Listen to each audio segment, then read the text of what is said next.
If you were recently called to direct hymns at church and you're panicking a little bit because you don't know how to do it exactly, this series is for you. And even if you haven't been called to do it, it's a really good skill to have in your back pocket. If you are already a musician, this is probably not going to be the series for you, just because we're going to start at the most basic level.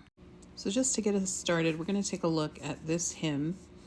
And I'm going to point out a few things that you will typically see at the beginning of a hymn. So you're going to see the treble clef and the bass clef. You don't really need to worry too much about those right now. This is what we call the key signature. Again, you don't need to worry about that right now. This is really important. This is called the time signature. So it's going to be two numbers, and right now we're just going to talk about this top number. So this top number tells us how many beats are in each measure.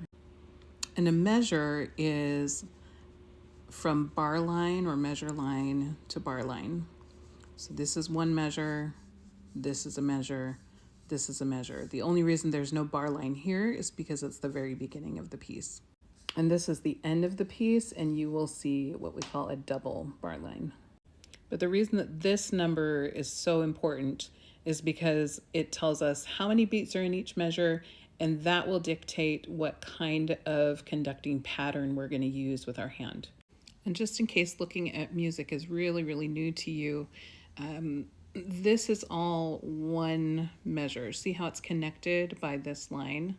So if we were playing this on the piano, we would play this with our right hand, this with our left hand, but these would all be playing at the same time. This, then this, then this. So one full measure here, and then one full measure here, and so on. So for a piece like this, which is in 4/4 time, we also call it common time because it's a very common time signature. So sometimes you might see a C instead of the 4/4. Not to be confused with a C with a slash through it. That's cut time, and it's a different thing. You don't need to worry about it right now. But so you'll see 4/4 or you'll see C. And that means that we're going to use this pattern. So you're going to go down on beat 1, to your left on beat 2, to your right on beat 3, and then up on beat 4. You'll see different directors have different styles. Some use batons, some will hold their hand vertical, some hold it horizontal. It doesn't matter too much as long as you are indicating the beats clearly.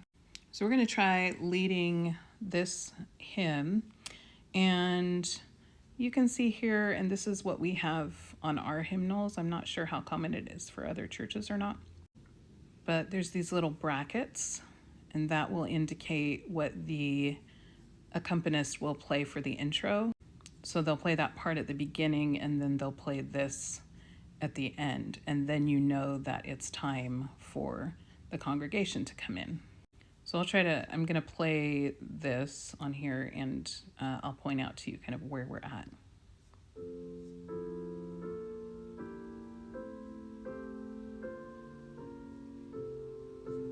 Now we were down at the beginning, or at the bottom. 1, 2, 3, 4. And so we would now be ready to bring the congregation in on this first word. And typically, just to make it super clear that we are coming in, we're going to do what's called a prep. So that measure that comes right before they come in, there's 1, 2, 3, 4.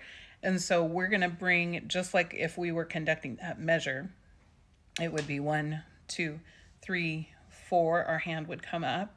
So we're going to do that right before they come in so that it's clear that we are about to sing. So I'm going to play the intro again, and we can try conducting it together. Here's our intro. Down at the bottom.